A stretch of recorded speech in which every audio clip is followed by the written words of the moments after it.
Hello friends, मैं समाजसेवी संतोष पंकज चौहान। आप लोग कैसे हैं? मैं तो बहुत बढ़िया हूँ। इस समय श्राद्ध का महीना चल रहा है, बहुत ही उत्तम समय है और थोड़ी बहुत बारिश भी चल रही है। बहुत अच्छी इस समय हवा चल रही है, शाम का समय है, बहुत ही अच्छा फील हो रहा है।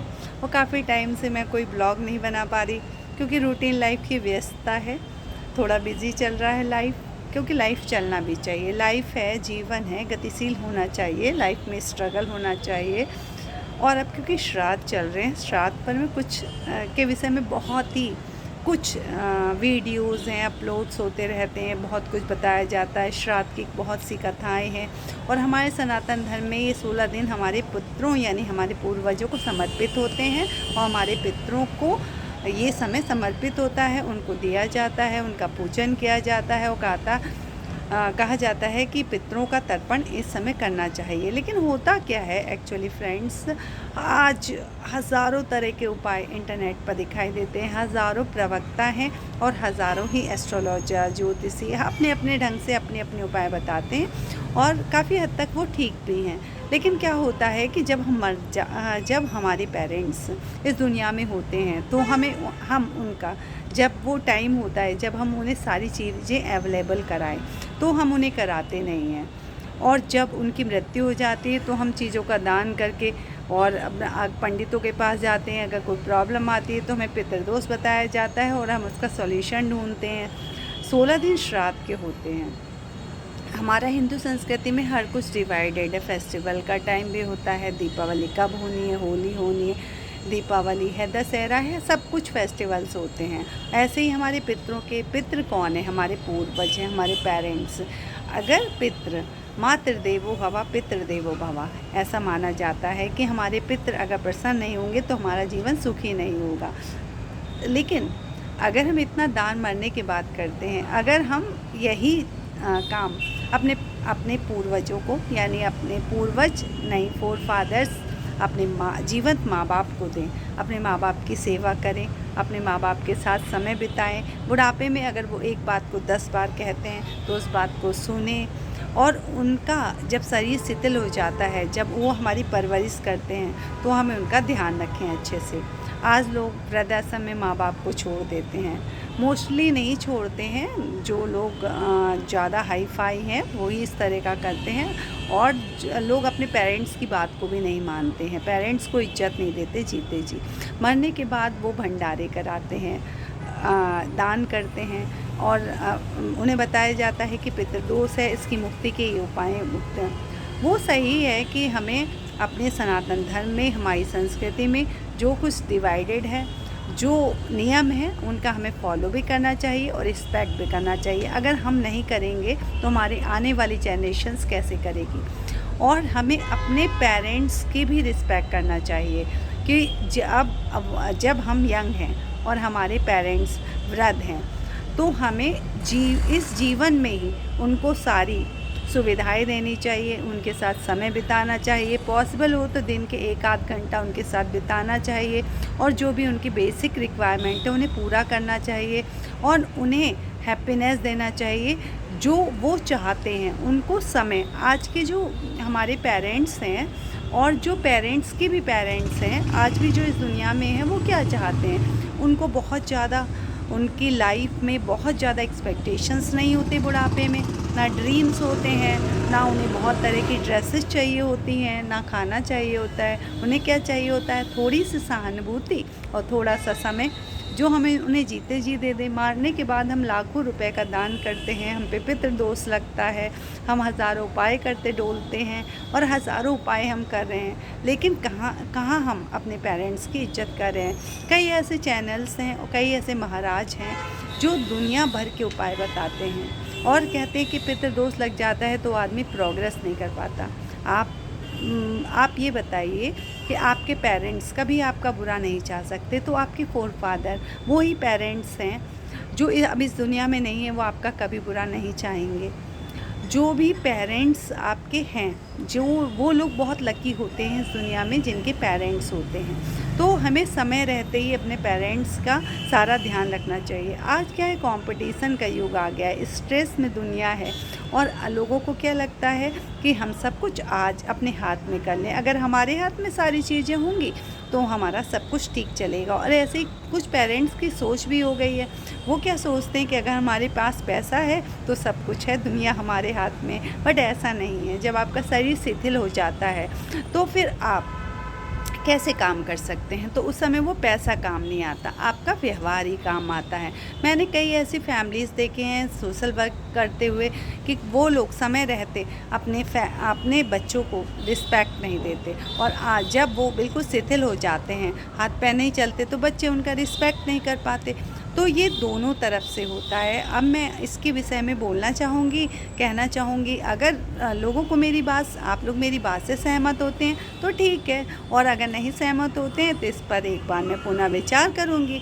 कई लोग, मैंने ऐसे कई पेरेंट्स देखे हैं जो जब पावर में होते हैं तो वो किसी को कुछ नहीं समझते, अपने बच्चों को भी नहीं समझते। मैंने कई ऐसी माताएं देखी हैं जो दूसरे की बेटी अपने घर में आती है तो उसे कई तरह से प्रताड़ित करती हैं, उन पर शासन करना चाहती हैं और इस तरह से रखती हैं जैसे कि उनको किसी भी चीज़ में दखलंदाजी पसंद नहीं होती। उन्हें लगता है कि सब कुछ हमारे हिसाब से चले, उन्हें अपने हिसाब से चीज़ों को चलाने का बहुत शौक़ होता है। मैंने कई ऐसे घर देखे हैं जहाँ बहुओं को कहा जाता है कि आप अपनी सीमाओं में रहिए, आप अपनी लिमिट में रहिए, आप अपने काम से मतलब रखिए, और किसी भी चीज़ में उसे शामिल नहीं किया जाता है। और कहा जाता है कि आप बहू हो, दूसरे की बेटी हो, हमारी बेटी नहीं हो, ठीक है। अपने बेटे को अपना बेटा बनाया जाता है। लेकिन जब क्या होता है कि जब वही पेरेंट्स बुज़ुर्ग हो जाते हैं तो सोसाइटी और समाज कहता है, अरे आप इनकी सेवा करिए, ये आपके माँ बाप हैं, आप इनकी बेटी हैं। तब वही पेरेंट्स चाहते हैं, जो शासन करते हैं, कि ये बेटी बनकर हमारी सेवा करे। क्या इन्होंने अपने टाइम में अपने दूसरे की बेटी को, अपनी बहू को बेटी बनाकर रखा? क्या व्यवहार किया? वही चीज़ हमारे बच्चे देखते हैं, वही चीज़ फॉलो करते हैं। और कर्म का सिद्धांत कृष्ण ने बताया है कि कर्म जैसा करोगे वैसा फल मिलेगा। अब जब आपका समय था तो आपने किया गलत, और जब उनका समय आया, अब पहले तो आपने उसको बहू बनाया, और जब आपका समय निकल गया और जब आपको ज़रूरत पड़ रही है तो आप उसे बेटी बनाना चाहते हो। लेकिन समय रहते आप चीज़ों को सुधारिए, अपनी सोच को सुधारिए। जो आज की यंग जनरेशन्स है और जो जनरेशन्स हैं, मैं उनसे भी हम्बली रिक्वेस्ट करना चाहूँगी कि सोशल वर्क के फील्ड में काम करते हुए मैं देखती हूँ कि आज हम अपने पेरेंट्स की बिल्कुल इज्जत नहीं कर रहे। और पेरेंट्स कौन हैं? हमें जन्म देते हैं, जो हमारे जन्मदाता हैं, और हमारे जन्मदाता हैं, उन्होंने हमारी परवरिश की है। अगर वो कैसे भी हैं तो हमें उनकी सेवा करनी चाहिए एटलीस्ट, और समय रहते, उनके जीवित रहते, उनसे चीज़ों को अपने हाथ में नहीं लेना चाहिए। कुछ लोग होते हैं जो अपने माता पिता से सब कुछ अपने हाथ में लेकर उन्हें पंगु बना देते हैं, वो भी गलत है।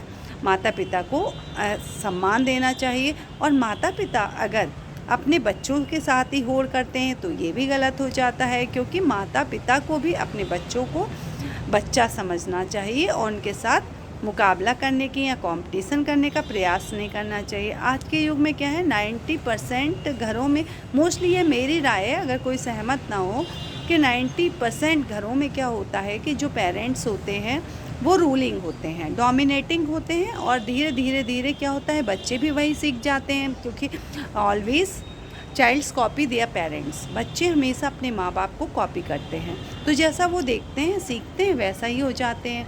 तो वहीं पर यहाँ कर्म का सिद्धांत फिर काम करता है कि अगर आप अच्छा करते हैं तो आपके पास अच्छा आता है, अगर आप गलत करते हैं तो आपके पास गलत आता है।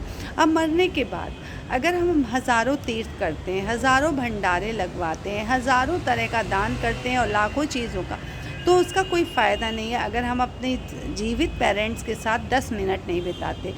तो हमारी कोशिश ये होनी चाहिए, it's my humble request to all of you, कि हम अपने पेरेंट्स के साथ 10 मिनट बिताएं।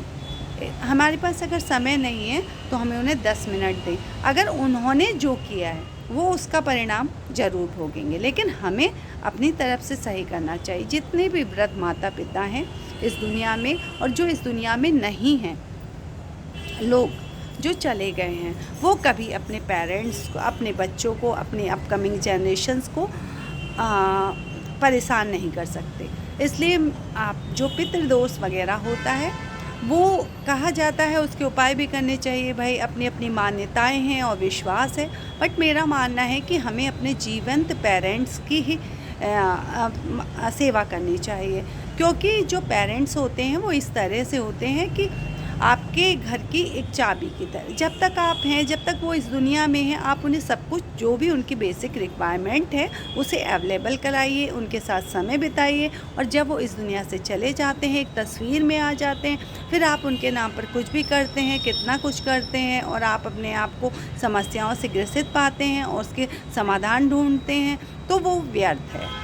आप जीवित पेरेंट्स की इज्जत करिए। पितृपक्ष चल रहा है, अपने अपने पेरेंट्स की इज्जत करिए और जो भी जिसको सही लगता है वो करिए, और बेसिकली दान भी करिए। आज मैं ऐसे ही गुजर रही थी तो मुझे एक सड़क पर झाड़ू लगाने वाला मिला। ठीक है, मैं मंदिर जा रही थी तो उन्होंने मैंने कुछ उनसे बातचीत की। मतलब बातचीत क्या, उन्होंने ही शुरू किया। वो एक दूसरे व्यक्ति को एक कहानी सुना रहे थे, मुझे बड़ी अच्छी लगी तो मैं खड़ी हो गई और सुनने लगी। तो मैंने देखा कि अरे इनको तो बहुत अच्छी नॉलेज है। उन्होंने कितनी अच्छी परिभाषा दी जीवन की।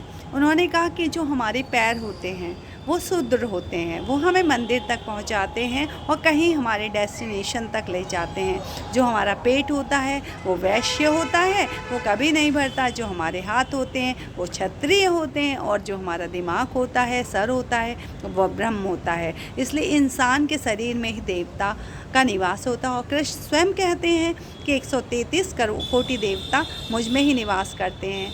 मैं ही मृत्यु हूँ और मैं ही जीवन हूँ, और मैं ही देव हूँ, मैं ही ईश्वर हूँ, मैं ही प्रकृति हूँ, मैं ही सब कुछ हूँ। तो सभी लोगों का हम रिस्पेक्ट करें, इंसानों की मदद करें। अब पितृपक्ष चल रहा है, और एक चीज़ और कहना चाहूँगी कि लोग डोनेट करते हैं, बहुत अच्छा है, डोनेशंस करना चाहिए, डोनेट करना चाहिए। लेकिन यहाँ पर भी कृष्ण कहते हैं, I am follower of Lord Krishna.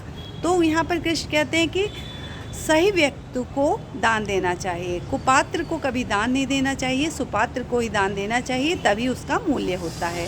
अब हम लोग इतना खाना कौओं को, जानवरों को एक थाली निकालते हैं अपने पूर्वजों के नाम पे और रखाते हैं, लेकिन वो क्या उसको खाते हैं?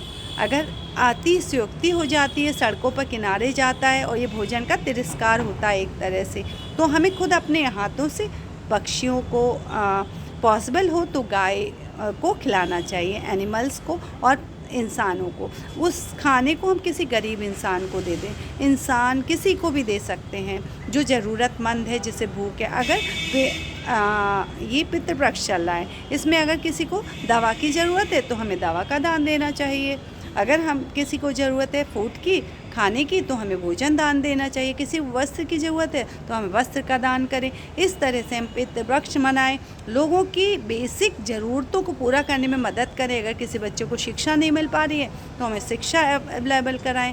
इस तरह से पितृपक्ष में जो भी कमियां लोगों के जीवन में है, हम उन्हें पूरा करें, उनके जीवन में संपूर्णता लाने का प्रयास करें और पितृपक्ष मनाएं। और जो खाने की वेस्टेज है ना, माँ अन्नपूर्णा का तिरस्कार ना करें। रोड साइड पे इतना खाना पड़ा होता है, देखकर बड़ा दुख होता है। इससे अच्छा तो हम किसी ज़रूरतमंद इंसान को दें।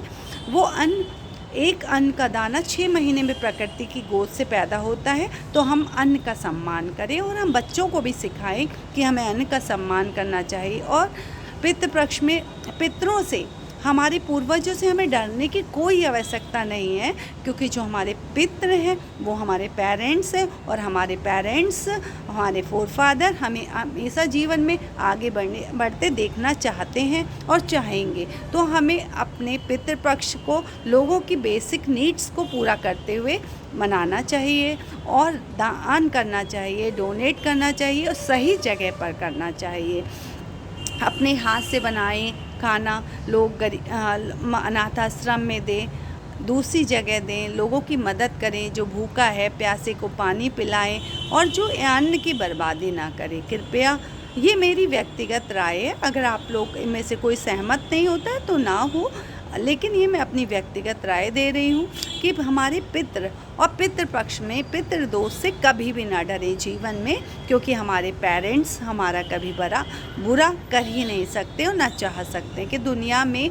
इसीलिए ईश्वर दुनिया में नहीं आता, हम अपने माता पिता की गोद से जन्म लेते हैं और माता पिता हमारे ईश्वर होते हैं। तो इसलिए हमारा जो संस्कृति, हिंदू संस्कृति, वो माता पिता को ईश्वर का दर्जा देती है। तो अपने माता पिता का समय रहते सम्मान करें। वो इस दुनिया में आज हैं और कल नहीं रहेंगे, लेकिन जब वो इस दुनिया में हैं, उनकी जो भी ज़रूरत हो उसे हम यथासंभव, जितना भी संभव है और जिस लायक हम हैं उस रूप से पूरा करने का प्रयास करें। आप सभी को पितृपक्ष की शुभकामनाएं। जय श्री राम।